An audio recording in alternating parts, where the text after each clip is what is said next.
Mitra-mitra, sahabat-sahabat agro dimanapun Anda berada, kali ini tim NASA berada di Yogyakarta untuk meliput tentang microgreen ya, microgreen yang sekarang lagi viral di beberapa tempat dan banyak peminatnya.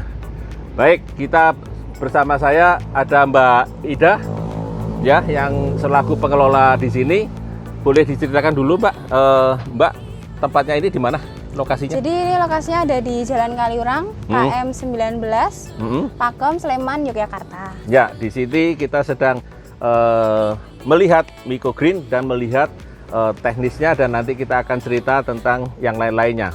Nah, mungkin bisa diceritakan Mbak bagaimana pembuatan microgreen ini? Ya, jadi microgreen ini sebenarnya tidak jauh berbeda ya dengan tanaman hidroponik. Bedanya adalah microgreen ini dipanen di usia antara 7 sampai 14 hari. Gitu. Jadi masih mikro ya, makanya itu disebut microgreen gitu. Nah, ini untuk budidaya sendiri sama. Yang pertama ada tahap penyemaian, ada tahap persemaian. Itu kita menggunakan media hidroponik yaitu rock wool.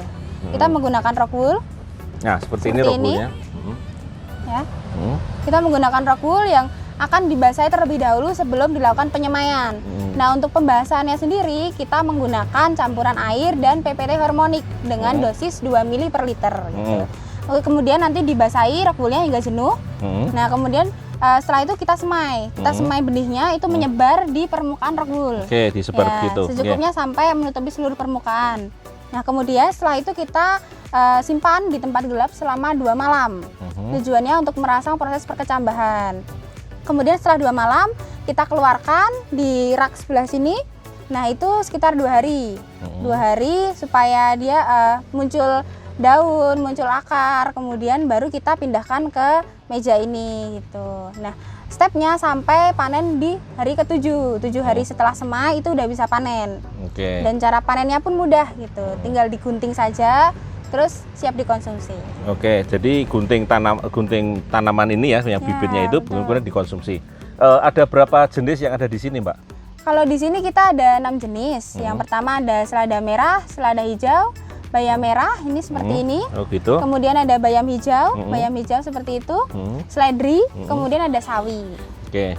Kemudian tadi kan pakainya rock wool ini adalah hormonik ya di awal ya. Nah, kemudian untuk perawatannya pakainya apa, Mbak? Nah, untuk perawatannya kita pakai POC NASA.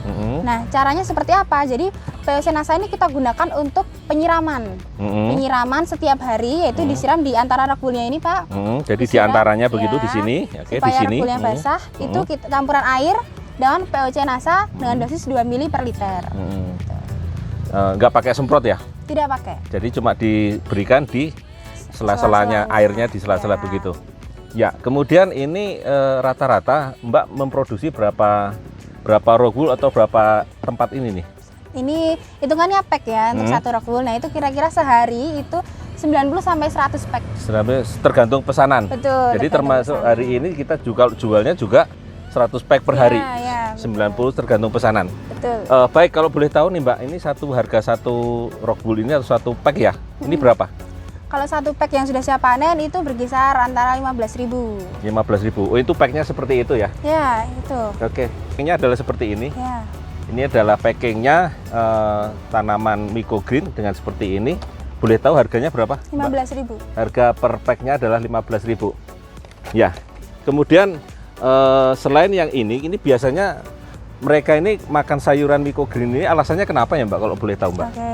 Jadi ada beberapa keunggulan antara microgreen dengan sayuran biasa. Yang pertama, microgreen ini nutrisinya 9 kali lebih banyak daripada sayuran biasa. Kemudian dia teksturnya renyah. Kemudian dia cocok untuk yang tidak suka sayur.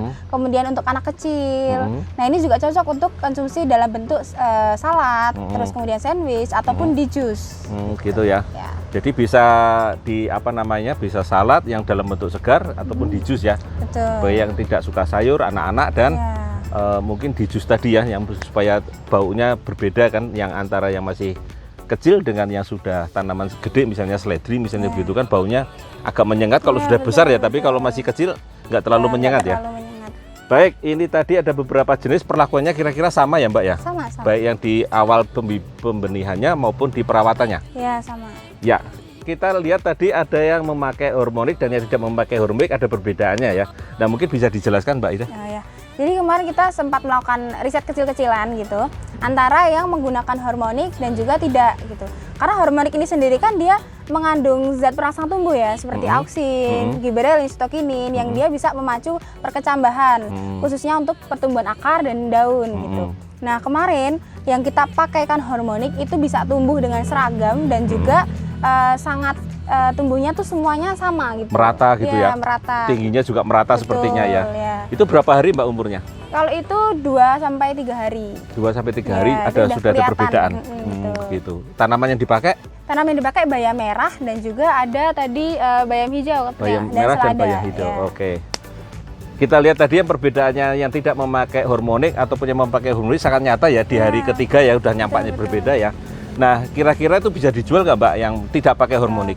Oke, kalau untuk yang tidak pakai hormonik kan pertumbuhannya itu tidak seragam ya, tidak seragam dan banyak benih-benih yang tidak tumbuh bahkan gitu. Jadi jarang-jarang, tidak padat seperti ini. Oh gitu. Dia rapat seperti ini. Nah itu nanti tidak bisa dijual lagi. Jadi harus kita eliminasi dan ya itu nanti ganti yang baru ya. Ganti yang baru. Jadi kita akan rugi kalau dijual kurang lebih ya 15.000 lah kira-kira kalau satu satu paket ini satu rockwool ini ya, satu pack itu. Baik, kemudian apa tadi? Kalau dalam satu skala produksi ini, mungkin dari 100 ini, kira-kira kalau ada yang rusak, kira-kira berapa rockwool atau berapa pack yang rusak, Mbak, kira-kira? Jadi kalau misalnya dari untuk semaian kita 15 pack, itu kira-kira ada 2 pack yang tidak bisa kita jual, gitu. Jadi sekitar 13/15 ya. 3/15, jadi dari 15 pack, yang kemungkinan gagal kalau kita pakai NASA adalah 3 pack. Jadi 3/15. Kalau kita tidak menggunakan teknologi NASA ini ya, maka kemungkinan besar produk-produk yang tidak digunakan tadi pada tanaman mikro ini, maka kemungkinan besar akan gagal ataupun tidak bisa dijual karena tidak merata dan ukurannya terlalu kecil. Kita tanya kepada Mbak Ida, Mbak Ida mungkin ada saran ataupun pesan kepada teman-teman yang barangkali berminat untuk bermain di microgreen ini, silakan Mbak Ida. Baik.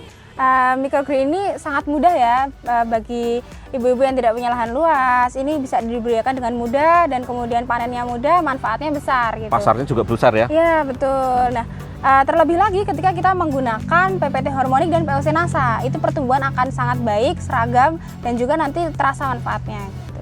Jadi menjamin untuk pasarnya hasilnya juga lebih bagus ya kira-kira gitu ya. Baik, terima kasih Mbak Ida. Baik mitra-mitra, sahabat-sahabat agro dimanapun Anda berada, demikian tadi bincang-bincang kita dengan Mbak Ida selaku pengelola microgreen yang ada di sini, ya, dengan Adi Nugroho dan kameramen Pak Dimas melaporkan dari Yogyakarta. Terima kasih dan semangat pagi. Semangat pagi.